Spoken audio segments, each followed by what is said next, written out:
Good morning, good afternoon, and good evening, everybody. This is Dylan with Tucson Future Classics, and that is our 44,000-mile 2017 Toyota Prius Prime Advanced. If you are trying to go as many miles as you possibly can at the lowest possible cost per mile, these first-generation Prius Primes are still the efficiency kings. 25 miles of all-electric range for running around town, commuting, doing your errands, and then a combined 54 miles to the gallon when that gas motor kicks on and it runs as a hybrid. You cannot beat the legs on these things. Full tank of gas, full tank of electricity, nearly 600 miles before you ever have to stop. That's almost Tucson to San Diego and back. It's pretty wild. This particular Prius Prime came to us from Avondale Toyota. It's got 43,500 miles on it. It is a one-owner car, and if you look at the Carfax Vehicle History Report on this thing and look at its maintenance records, it has been wonderfully well kept up on. The mechanicals on this thing are fantastic. Now, all of that efficiency comes from some very interesting design tweaks, like the bow in the light there. That's designed to help split the airflow up coming over the back of the car, to shrink its profile smaller and fool the air into thinking it's a smaller car than it is for less drag at high speeds. Those 15-inch aluminum wheels on it, Toyota kept them small so they could have taller sidewalls and lower rolling resistance tires, all to maximize comfort and efficiency. That back hatch with that cool bow in it, that whole thing is carbon fiber to save weight. The hood is aluminum. Efficiency was the name of the game in this thing, and they packed it with tech too. Coming back around the front, I'll show you those headlights there, those four little pods, those are LED array headlights from 2017. They are fantastically bright. They don't throw a ton of light where you don't need it, and they don't glare. It's just a remarkably well-engineered little car, which I think we should all come to expect from Toyota at this point.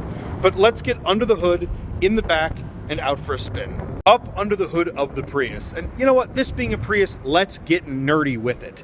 This is a 1.8-liter, 4-cylinder, modified Atkinson cycle gas engine. It's a great rabbit hole to go down if you want to look that up. Very, very neat stuff if you're anything like me. But basically what that means is this thing is absolutely optimized for fuel efficiency, and it needs the hybrid powertrain, or the plug-in hybrid powertrain in this one, to help it stay in its peak efficiency and power band. So these two systems work together phenomenally well. That's why Toyota called it their hybrid synergy drive. Now, a lot of people can be intimidated by all the nerdery and all the tech under here, but Toyota laid it out really, really simply and tried to make it as easy to understand as possible. Over here is a coolant reservoir for your internal combustion engine. Check your oil level here, add your oil up there. Right in here is the air filter for your engine. This is a coolant reservoir for your inverter, drive unit, and batteries. This is your 12-volt accessory battery that runs all the normal car stuff that the high-voltage traction battery doesn't do. Add your washer fluid here, fuse box is there, and right up underneath there, that's your brake fluid reservoir. So a lot of tech, a lot of engineering, but a pretty simple layout up front. Here on the rear passenger side is your charge port. Standard J1772 plug on this one. So that means this will charge off either your normal 120 volt standard wall outlet or a 220/240 dryer socket. Regular 110, you'll see this thing charge to full in about 6 hours. 240, it'll do that in about 2. Back of the Prius, reaching under the swoop to open the hatch. Make note, this does still have the split glass on the Prius for better aerodynamics and visibility. You can see through both of them. And back here, this thing is remarkably well together. It's not missing anything. So you've got your sunshade here and your cargo cover that pulls back. This is the level 1 charger that we're gonna send the new owner of the car home with. And then you've got the original Prius Prime rug back here covering the cargo cover here. Now up underneath this is that 8.8 kilowatt hour battery. So I'm gonna actually pull this all the way out and show you. Down in here, you've got a big storage cubby down there. Don't mind my detailing rag. You've got another storage cubby on the side here with a little light to light everything up. And on this side, you've got another storage cubby. So Toyota just packed this thing with little nooks and crannies to hide stuff. Plus, if you need to put something big in here, those seats do fold flat. And I'll pause. Picking back up, that back storage cubby is the exact size to specifically fit your cargo cover and then lock it in place to keep it out of the way. Now, with these seats, push the button up here, they drop right on down, and this big cargo tab falls down to fill in the gap caused by the difference in seat height. But as you can see, nearly flat load floor. It steps down for the rear seats, but it's all hardened, so you're not going to scratch up stuff, and you can fit a good deal in the back of this Prius if you need to carry some cargo around. Climbing into the back of the Prius Prime, I'm going to hop behind my own driver's seat and give you all a worst case scenario for spacing. Since I'm 6'1", 275 pounds, I'm going to sit behind me. So this is my seat back and reclined to film. Spinning the camera around, you'll see decent leg room, decent gut room, and I actually have headroom sitting back here too. So Toyota did a good job maximizing space for backseat passengers. They did that like this, with 2+2 seating. So it's 2 bucket seats in the back to accommodate a full center console, cup holders, big storage pocket here, and underneath here is the architecture for that 8.8 volt hybrid battery that can run this thing as a true plug-in hybrid. Down on the bottom, you've got child seat anchors, both driver and passenger side. Decently sized door pockets here, and even a dedicated cigarette lighter power outlet, and some decently sized door cubbies. I'll even get into the driver's side of the Prius here. I'll show you guys another big door pocket with a big water bottle holder that could even swallow up my Nalgene there, which love to see little touches like that on a lot of new cars. Now, climbing in, give it a second to load on up and do its thing. And while it boots up, let's get right into it, because there's a ton of tech in this car. Power windows, power mirrors, power door locks, all here on the driver's door. Down below, hood release, fuel release, charge timer. Hang on, not now, smash mouth. There we go, before I get copyright struck. Cool. So, charge timer lets you bypass if you have this set to charge only during off-peak hours for cheap electricity. Up here, you've got HUD. Yes, this has a heads-up display like a fighter jet. Automatic high beams there. Dimmer for the gauge cluster there. This one is parallel park assist, which is pretty cool, and were I on a busy enough street with cars parked around, I'd show this off to you. Traction control off is right there. Moving on to the wheel, your normal stereo and Bluetooth controls here. Hang up, answer, hang up, voice control, volume up, down, skip tracks. Trip changes the trip computer up here for you. Now if you go through, you see 43,526 miles, average 143.2 so far for its life. And you can see the trip computer changes for trips A and B, shows driving on this particular trip, total range. This is just showing the battery range, because I've been using this quite a lot today and heavily relying on the AC while I've done all the shooting and media for this. And then goes blank. Up there where it says Eco and EV mode, those are your drive modes. You can have it EV auto, locked into EV mode full time, or if you hit the button next to it, which is down here for HV.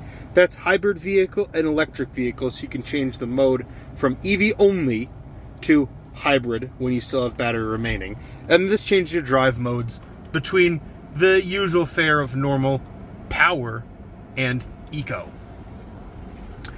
Moving over here, all your usual Prius display stuff.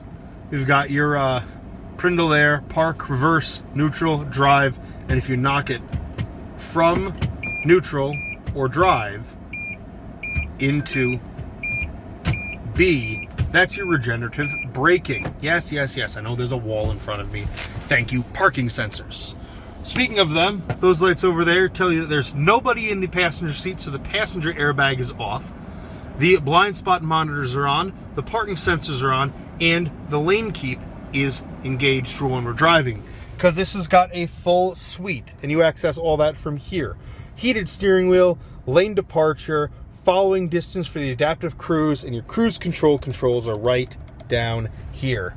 This little guy controls that center gauge cluster up there, which gives you all sorts of information. Fuel consumption records, drive monitors. I mean, this thing is ready to give you more information than you could ever want to know about the status of this vehicle, its driving history, how economically you've been driving, maintenance, all of it. It's very, very information packed. And that's before we even get to the big screen here, which, before I point anything else out, that little square right there, this has the JBL premium sound as part of the advanced tech package. So if I wasn't going to get copyright struck, this thing's sound system bumps. JBL does not do bad stuff. Now, getting on to this big center screen here, hit the home button here, just keeps the map as the primary. Knock menu, and you'll see you've got info, which goes through everything from your energy efficiency, charge schedules, traffic, weather, all that good stuff. You've got the app suite, which has all the preloaded stuff from Toyota. Bunch of interesting apps in there. I cannot speak to whether or not many of them work without a data subscription, but hey, they're there if you want to use them.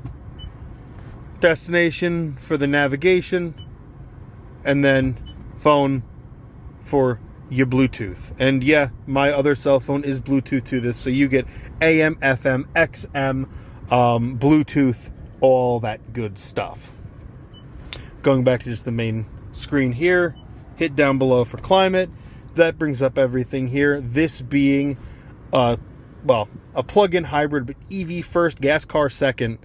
Set it to auto, plug in the temperature you want, and just let it do its thing. It will find the most efficient way possible to cool the vehicle and maintain the temperature you want.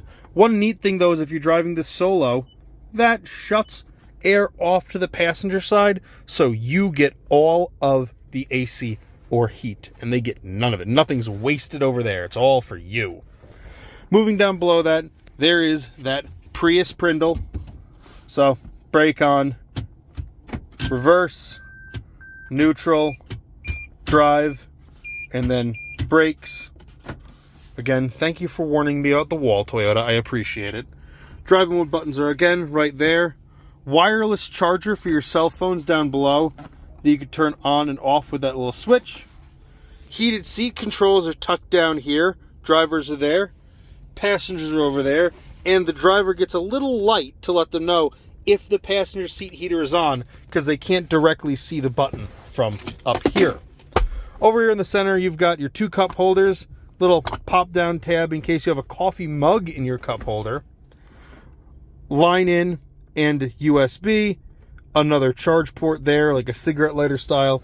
And then a pretty deep, if you remove this little tray, pretty deep center console up here too, with, you know, the obligatory coin tray that just slots in. You can slide that forward and backward. Other than that, got a very, very full glove box right now, but this has got all of the factory Prius books still with it, which, you know, if you're a nerd like me, you'll love to see that kind of stuff. Only other things of note up here: sunglass holster, sun visors do exactly what you would expect, mirror, light up, and swing left, swing right. Other than that, it's just a comfy place to be. Let's drive. Getting out of the parking garage here, come out of here in EV mode, let you hear how quiet this thing is and hear all the suspension noises that if there is going to be any, you'll hear them now. By the way, it's just dark enough you can see. Got that heads-up display. That little bar shows how economically you're being with the pedal, projected EV range, and your current speed. So, pretty neat to have that right up in front of you, so you don't have to look down at the gauge cluster to see what's going on. But it's running as an EV right now, less than 44,000 miles. We know this thing's going to be pretty quiet, pretty dialed in. The only noise you're really going to hear are the tires on the concrete and my hands on the steering wheel here. Let me shut up and let you listen.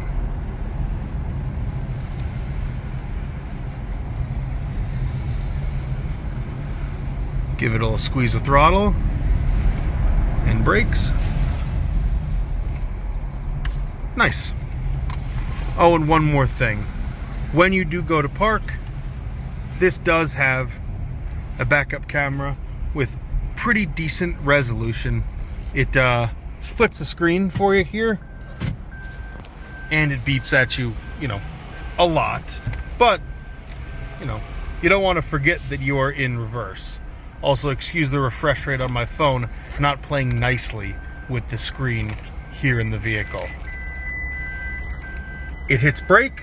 If you get too close, I'm about 3 inches from those cable stays, and it warned me they were there, and it automatically braked the car, so I didn't, back into something that I wouldn't otherwise want to do. So, nice way to protect your back bumper there. Near the end of a nice deserted little dead-end road, we're going to do a quick 0 to 40 to 0 to show you all there's nothing hiding in the suspension or braking systems under full accelerative or decelerative load. Now, I've got this thing in power mode. I've got it in hybrid and EV, so it's combining all the power possible. And, well, let's just see how this thing goes.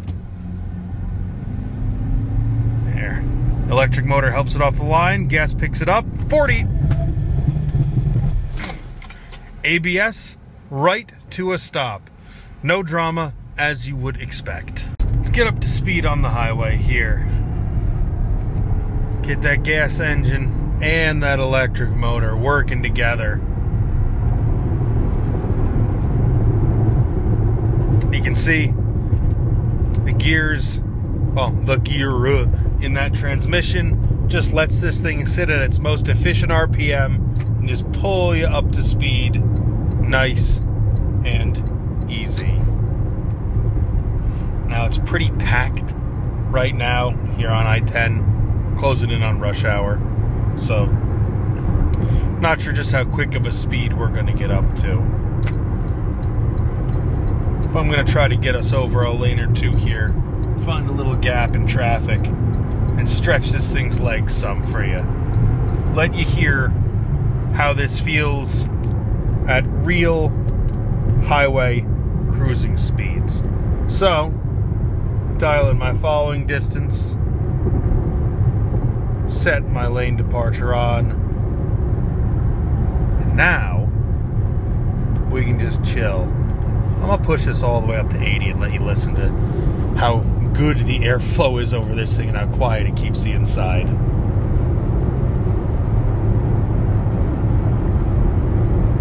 And this is worst case scenario for noise in one of these two. You have the gas engine working, the electric motor helping it, wind noise, HVAC, all of that stuff. All be working together against a quiet ride. And in spite of that, I'm whispering at the phone right now. So, it is locked onto the cars in front of us. That's why it's maintaining 79, even though I have the cruise set to 80. And it's just going to pace them now. Nice and easy. If I drift a little bit too close to the edge of a lane, I get a little bit of a nudge back. It's not super advanced adaptive cruise control, but it's good enough to take the burden off and make going down the road that little bit less stressful. And now see, as they're slowing down, it's bringing our speed down to match too. These Prii are just good vehicles. great for in-town, great commuters, and really, really comfortable and wildly efficient road trippers too. Having just gotten off the highway on some pretty broken up pavement, just want to show you all, how this thing feels in your more standard, like, urban, suburban, city commuting. Now I've got this in eco mode, trying to do, all the good fuel-savvy things. After that big highway blast I just did, it is officially out of battery and no longer able to run EV only. But still, being in eco, even with me beating on this thing, doing a couple 80-mile-an-hour highway runs, those 0 to 40 to 0 acceleration and braking tests for you guys, which I do about 3 to 5 of to make sure I get a good recording, we're still at just about 46 miles a gallon, and I'm gonna be honest, I have not been driving this thing gently. So really, really solid little cars. Now, I've said it before and I'll say it again. Here at Tucson Future Classics, we love our plug-in hybrids. These are fantastic transitional vehicles if you are not ready to or do not have the ability to go fully EV. Enjoy 25 miles of basically free electric range on this thing for all of your commuting and running around town needs. And then this gets over 50 miles a gallon once it's running on gas. These are incredibly efficient and comfortable machines to get around in. Prii are still the kings of cheap motoring. And when I say we know and like our plug-in hybrids, I'm not kidding you. There's a couple of our Chevy Volts behind this as well. So we found them to be really reliable. We know them, we love them. To check this out for yourself and hopefully get to know it and love it too, follow the link in the description below or call or text the phone number on screen to set an appointment. As always, I've been Dylan. We'll see you soon.